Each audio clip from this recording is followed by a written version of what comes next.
जी हाँ दोस्तों, मैं हूँ कौशल और हम लोग सीख रहे हैं सी शार्प। आज हम देखेंगे कि सी शार्प का लेक्चर नंबर 24।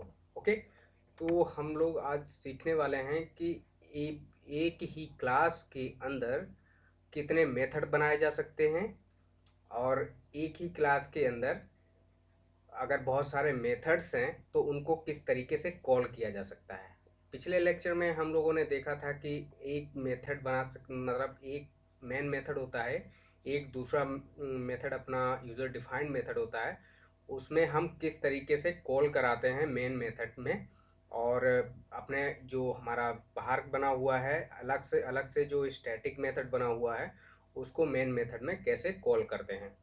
चलिए, हम लोगों ने ये चीज़ सीख ली है, तो हम लोग अब क्या करते हैं अब नेक्स्ट चीज मतलब एक क्लास के अंदर मेथड्स बनाएंगे ढेर सारे, और वहाँ पर हम लोग उसको मेन क्लास में एक्सेस करेंगे कि किस तरीके से हम लोग एक्सेस कर सकते हैं।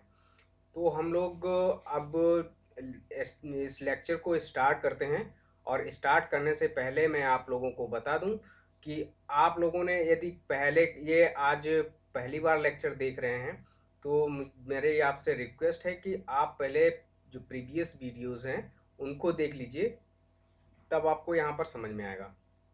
यदि आपको समझ में आ रहा है तो बहुत अच्छी बात है, आप इसको कंटिन्यू कर सकते हैं।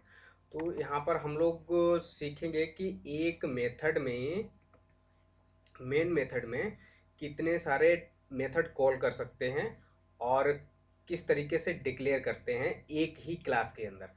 चलिए हम लोग शुरू करते हैं। ये देखिए, मैंने एक मेथड है हमारे पास, क्या है, स्टैटिक वॉइड मैन या मेन मेथड है। और मेन मेथड क्या होता है कि जब भी हमारा कंपाइलर क्या करता है, चेक करता है कि आपका प्रोग्राम, तो सबसे पहले वो चेक ढूंढता है कि मेन मेथड कहाँ है। यदि उसको मेन मेथड नहीं मिलेगा तो हमारा प्रोग्राम एग्जीक्यूट नहीं करेगा। यदि मेन मेथड मिला है तो उसमें जो भी हमारे मेथड को एक्सेस कर रहे होंगे तो वो चीज़ वो प्रिंट कराएंगे, उसके थ्रू उसके अकॉर्डिंग एग्जीक्यूट करेंगे। यदि मेन मेथड नहीं होगा तो हमारा प्रोग्राम बिल्कुल ही रन नहीं करेगा। चलिए, हम लोगों ने यहाँ पर चेक भी देख भी लिया था कि void मेथड होता है, अ, और यहाँ पर इंट इंट इंट जो रिटर्न टाइप है वो इंट रिटर्न टाइप है यहाँ पर इस वाले मेथड में, जो यूजर डिफाइंड मेथड है। और जो हमारा बाय डिफॉल्ट मेथड है मेन मेथड, उसमें क्या है कि यहाँ पर void है। void का मतलब है यहाँ पर कुछ भी रिटर्न नहीं करेगा। और इंट जो रिटर्न टाइप है इसका मतलब है कि यहाँ पर इंटीजर वैल्यू यहाँ से रिटर्न कर रहा है इस फंक्शन वन को। ओके, वो देन यहाँ से ये इसको प्रोवाइड कराएगा। यहाँ पर फंक्शन वन इसके पास वैल्यू पहुँच जाएगी, और उसके बाद हमारे पास यहाँ पर एक्स में वैल्यू असाइन हो जाएगी। देन हम यहाँ पर एक्स प्रिंट करा पा रहे थे। चलिए ठीक है, अब हम लोग देखते हैं कि एक ही क्लास में कितने सारे मेथड बनाए जा सकते हैं। चलिए हम लोग देखते हैं कि एक ही क्लास में किस तरीके से ढेर सारे मेथड बनाए जा सकते हैं। ओके, तो हम लोग अब तीसरा मेथड बनाएंगे। तीसरा मेथड हम एक बना लेते हैं कि इसमें अभी क्या था कि यहाँ पर प्लस कर रहे थे, अब क्या करेंगे, यहाँ पर एक मेथड के थ्रू मल्टीप्लाई करेंगे। राइट, तो किस तरीके से करेंगे आप लोगों को हम मेथड के थ्रू बताएंगे कि किस तरीके से हम मल्टीप्लाई करेंगे। राइट, तो हम लोग क्या करेंगे, यहाँ से एक मेथड को डिक्लेयर करेंगे, स्टैटिक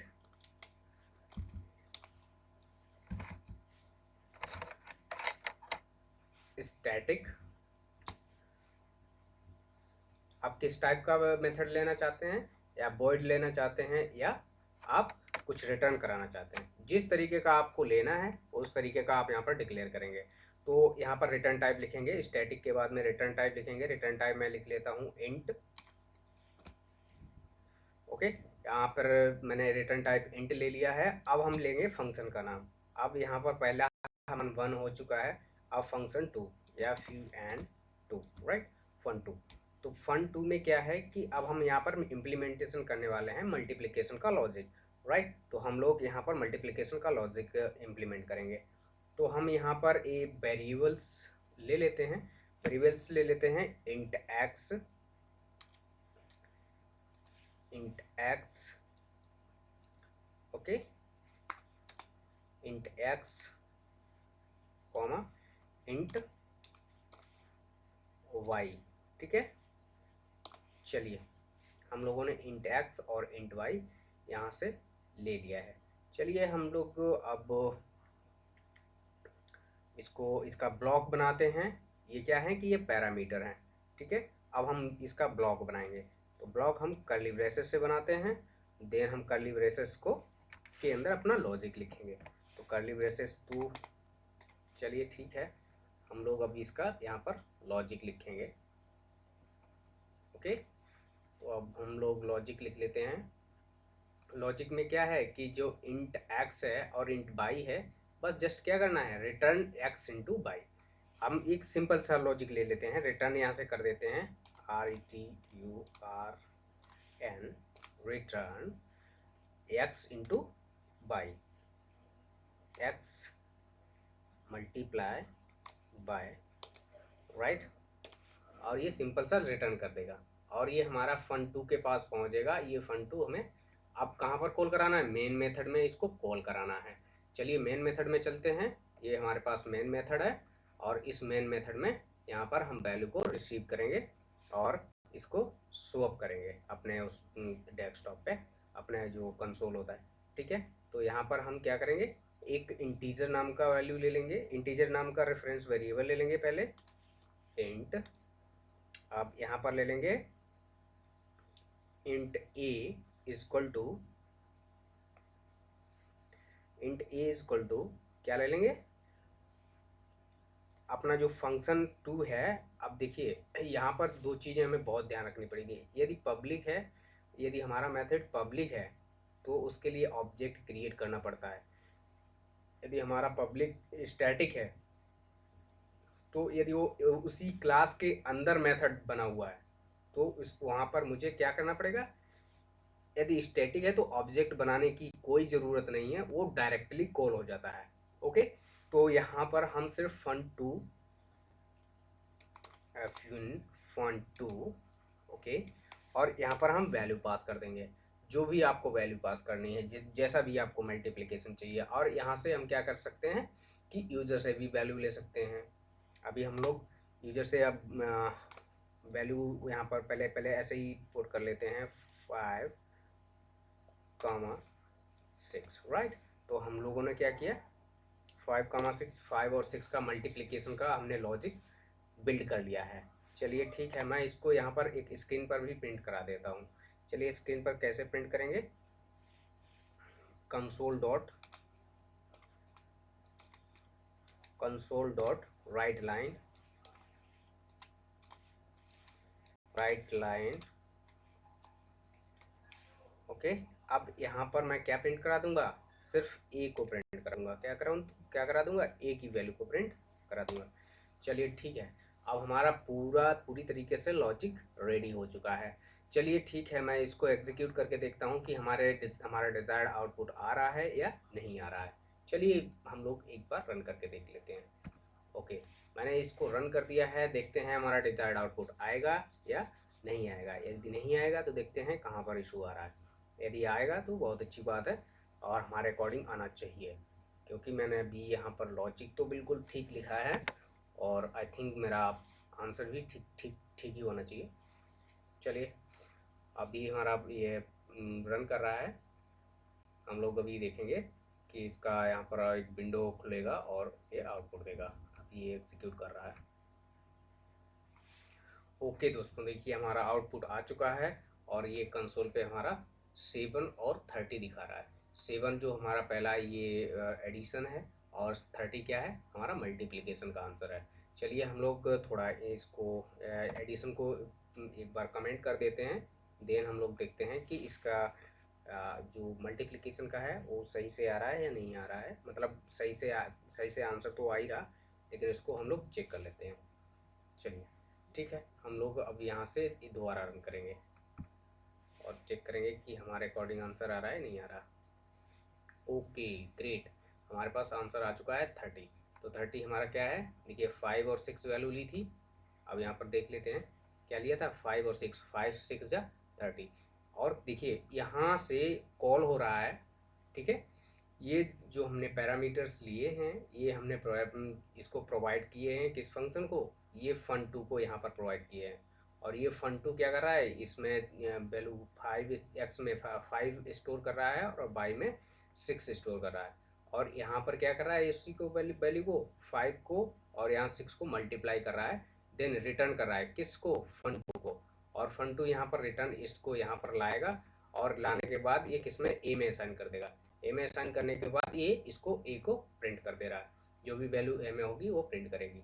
चलिए हम लोगों ने ये चीज़ सीख ली है। तो हम लोग इस तरीके से हम लोग और भी एक और मेथड बना के देखते हैं। चलिए हम लोग एक और मेथड यहाँ से बना लेते हैं कि वो मेथड होगा हमारा क्या, सब्ट्रैक्शन का। तो सब्ट्रैक्शन किस तरीके से करेंगे, चलिए ठीक है, हम उसका इम्प्लीमेंटेशन देख लेते हैं कि मेथड के थ्रू हम कैसे सब्ट्रैक्शन करेंगे। तो हम यहाँ से ले लेते हैं स्टैटिक इंट और fun3 ओके। यहाँ से मैं यहाँ पर कुछ वैल्यू पास करूँगा, कैसे पास करूँगा, int x int y okay. तो इंट x और इंट y यहाँ से मैंने पास कर दिए हैं। और हमने ये जो पैरामीटर पास किए हैं तो वो कहाँ से आएंगे, आप लोगों को पता होना चाहिए कहाँ से आएंगे। ये जब मैं कॉल करूँगा मेन मेथड से, वहाँ से ये पैरामीटर हमारे उठ के आएंगे और इसमें एग्जीक्यूट कराएंगे। चलिए ठीक है, अब यहाँ पर क्या कर, सिंपल सा रिटर्न टाइप ले लेते हैं, RETURN रिटर्न कर लेते हैं वैल्यू को। अब क्या वैल्यू रिटर्न करनी है, x minus y, okay, x minus y. चलिए ठीक है, इसको यहाँ से रिटर्न कर दिया। ये तो कंप्लीट हो चुका हमारा। अब हम लोग क्या करेंगे, इसको ये कंप्लीट हो चुका है। देन अब हम यहाँ पर डिक्लेयर भी करेंगे, क्या करेंगे, डिक्लेयर भी करेंगे। चलिए मैं इसको कॉपी कर लेता हूँ, सिंपल सा कॉपी कर लिया और इसको हम यहाँ से पेस्ट, चलिए इसको हम यहाँ से पेस्ट कर देते हैं। ओके, पेस्ट हो चुका है। अब यहाँ पर हम क्या ले लेंगे, इंट ए की जगह पे, देखिए हमारे वेरिएबल डिफरेंट होने चाहिए, ये आप लोगों को पहले से ही पता है। तो यहाँ पर fun2 नहीं, मुझे क्या लेना है, फंक्शन3 लेना है। और फंक्शन3 में 5 माइनस 6, तो इसका -1 आना चाहिए। अगर हमारा प्रोग्राम बिल्कुल ठीक रन कर रहा है तो यहाँ पर इस जगह पे, ए की जगह पे बी होना चाहिए, बी ले लेते हैं और देखते हैं कि हमारा ये रन कर रहा है या नहीं कर रहा है। चलिए मैं इसको पहले कमेंट कर देता हूँ इस मल्टीप्लिकेशन के फंक्शन को, और देन हम इसको अब यूज़ करेंगे। चलिए हम लोग इसको एक बार रन कर लेते हैं कि देखें हमारा डिजायर्ड आउटपुट आ रहा है या नहीं आ रहा है, -1 आएगा या नहीं आएगा। चलिए हम लोग चेक कर लेते हैं।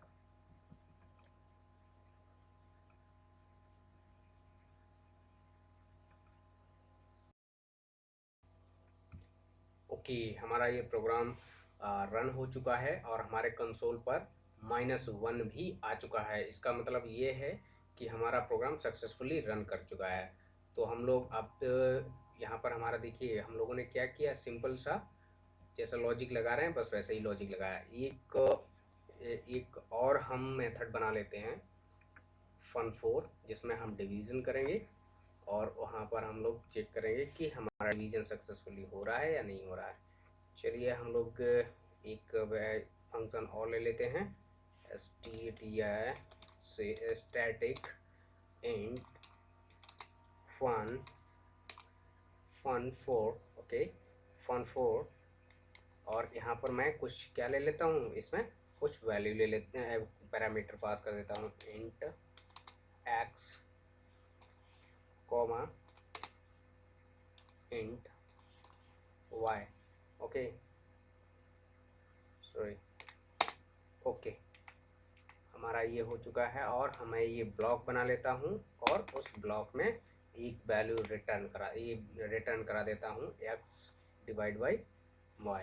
ठीक है, तो रिटर्न करते हैं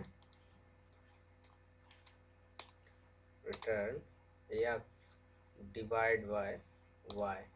ओके, और ये सेमी कॉलन लगा दिया। चलिए ठीक है, अब हमारा यहाँ से फंक्शन तो रेडी हो चुका। अब हमें मेन मेथड में इसको कॉल कराना है। चलिए बस बहुत ही इजी है, बस इसको कॉपी करिए, ये कॉपी हुआ। ठीक है, और इसको यहाँ पेस्ट कर दीजिए, पेस्ट हो गया। चलिए यहाँ पर हम वैल्यू ले लेते हैं, यहाँ पर वेरिएबल ले लेते हैं c। क्या ले लेते हैं? c। ओके, और यहाँ पर मुझे कुछ वैल्यू चेंज करनी है कि ऐसा कुछ रखें जो डिवीज़न होता है, जैसे कि 6 डिवीज़न बाय 6,3। 3 से डिवीज़न हमारा क्या आंसर आना चाहिए? यहाँ पर 2 आना चाहिए। और यहाँ पर मैं वेरिएबल ले लेता हूँ c। ओके, अब हमारा ये कंप्लीट हो चुका है। चलिए मैं इसको पहले क्या कर देते हैं, कमेंट कर देते हैं, और इसको भी कमेंट कर देते हैं। ओके, चलिए मैंने ये कमेंट कर लिया। आप चेक करेंगे कि हमारा ये प्रोग्राम सक्सेसफुली रन कर रहा है या नहीं कर रहा है। चलिए मैं इसको रन कर देता हूँ। ओके, हमारा ये देखिए कंसोल पर 3 आ चुका है, और देखते हैं कि डिजायर्ड आउटपुट आया है या नहीं आया है। यहाँ पर 6 और 3, और यहाँ पर क्या इशू आ रहा है, यहाँ पर 2 आना चाहिए था, लेकिन आ रहा है कितना? ओके ओके ओके, यहाँ पर एक इशू आ रहा है। मैं इस इशू को सॉल्व कर देता हूँ। यहाँ पर देखिए फन 3 लिखा हुआ है, इस वजह से हमारा गलत आंसर दे रहा है। यहाँ पर लिखना है फन 4। ओके, आप रन करते हैं दोबारा से। ग्रेट, यहाँ पर देखिए आंसर आ चुका है हमारा 2, यही मुझे चाहिए था। तो हमारा ये सक्सेसफुली रन हो चुका है, और हमारी इम्प्लीमेंटेशन सक्सेसफुल बिल्ड हो चुके। तो हम लोग यहाँ पर चेक करेंगे कि ये ऐसा होता क्यों है। देखिए मैंने इस पे काफ़ी ज़्यादा पहले से ही बता के रखा है पिछले वीडियो में। देखिए हमारा रिटर्न टाइप होता है, एक आर्गुमेंट फंक्शन होता है, एक पैरामीटराइज फंक्शन होता है, एक नॉन पैरामीटराइज फंक्शन होता है। ठीक है, एक वॉइड होता है, और एक रिटर्न टाइप। रिटर्न टाइप में वॉइड भी लिख सकते हैं, और यहाँ पर क्या, इंटीजर, फ्लोट, कैर, जैसा भी आप चाहें, स्ट्रिंग, जिस टाइप का मेथड चाहें उस टाइप का मेथड आप बना सकते हैं। और इस चीज़ से आप लोगों को ये तो पता चल गया होगा कि हम कुछ भी, मतलब कितने भी मेथड ऐसे डिक्लेयर कर सकते हैं। देखिए अब हमारा क्या है कि सिर्फ मेन मेथड से हम क्या कर रहे हैं, सिर्फ कॉल कर रहे हैं। मैं एक बार मेथड बना लिया, इसको हम कई बार कॉल कर सकते हैं, मैनी टाइम्स। मैं आपको अभी करके दिखाऊंगा कितनी भी बार कॉल कर सकते हैं। और सिर्फ लिखा एक बार है, लेकिन कॉल कितनी बार कर रहे हैं, बहुत बार। ये होता है मेथड का फ़ायदा। मेथड को रीयूजेबिलिटी बोलते हैं। कि ये सिर्फ क्या है कि कोड, देखिए मैं इस कोड को पहले रन कर लेता हूँ, फिर देखते हैं कि कैसे इसको रीयूज़ किया जाएगा। ओके, तो इसको बोलते हैं मेथड। एक बार बनाओ ब्लॉक को और रन करो। देखिए हमारे आंसर सारे आ चुके हैं। ये प्लस का है, एडिशन है, ये मल्टीप्लिकेशन है, ये सब्ट्रैक्शन का आंसर है, ये डिवीजन का आंसर है। ठीक है, हमारे चारों मेथड रन कर चुके हैं, और हम लोगों ने क्या किया, इसको देखिए कितने भी बार, मैनी ऑफ टाइम्स इस हम रन कर सकते हैं। एक बार कॉपी कर लेते हैं और सिंपल सा पेस्ट कर लेते हैं। एक बार और बताइए तो पेस्ट कर देता हूँ 3 टाइम का। ओके,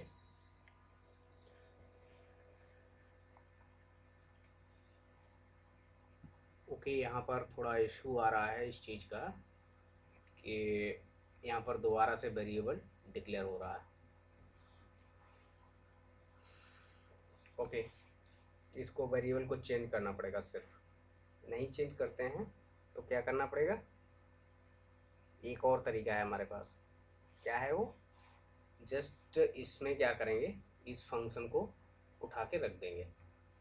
ये जो कॉल कर रहे हैं ना, ये कहाँ पर कॉल करेंगे, ये सिर्फ देखिए कंट्रोल एक्स, ये सिर्फ इस जगह पे रख देंगे बी, ओके, और इसको हम यहाँ से हटा देंगे,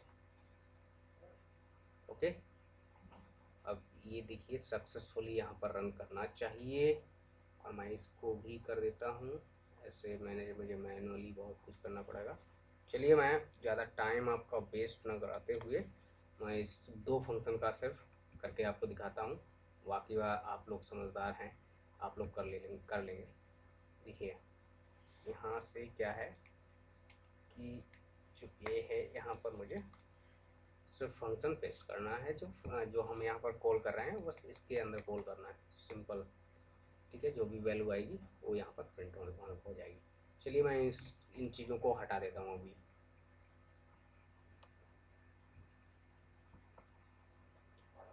ये मैंने यहाँ से हटा दी, ओके। अब हम लोग चेक करते हैं कि ये कंप्लीट रन कर रहा है या नहीं कर रहा है। अब यहाँ पर देखिए इस चीज़ को यहाँ से हमारा रन करेगा या नहीं करेगा, मैं एक बार चेक कर लेता हूँ। उसके बाद यहाँ पर मैं आपको समझाने की पूरी कोशिश करूँगा किस तरीके से ये काम कर रहा है। That's great. 730 लास्ट में 730, क्योंकि यही दो मेथड मैंने दोबारा से प्रिंट कराए हैं, और जैसे ही हमारे 7 पहले भी आ रही है और बाद में भी आ रही है, और ये चारों मेथड हैं। चारों मेथड ये मैंने रीयूज़ किए हैं, ठीक है। मैंने लिखा सिर्फ एक बार कोड है, लेकिन इसको हम बार बार यूज़ कर रहे हैं, ठीक है। तो सिर्फ क्या किया कि इसमें हमने जब ये राइट करा रहे थे, बस इसमें मैंने फंक्शन कॉल करा दिया। तो क्या करेगा, जब ये राइट करने आएगा ना यहाँ पर, तो क्या करेगा, ये पहले फंक्शन को कॉल करेगा और उसकी वैल्यू जो वहाँ से आएगी वो इसको यहाँ पर रखेगा, देन इसको प्रिंट करेगा, ठीक है। वैसे ही यहाँ पर भी करेगा ऐसे। चलिए ठीक है। और हम लोग देखिए हम लोगों ने क्या किया कि मल्टीपल फंक्शन, एक ही क्लास में मल्टीपल फंक्शन होते हैं, उनको किस तरीके से कॉल करते हैं, स्टैटिक मेथड को कैसे कॉल किया जाता है।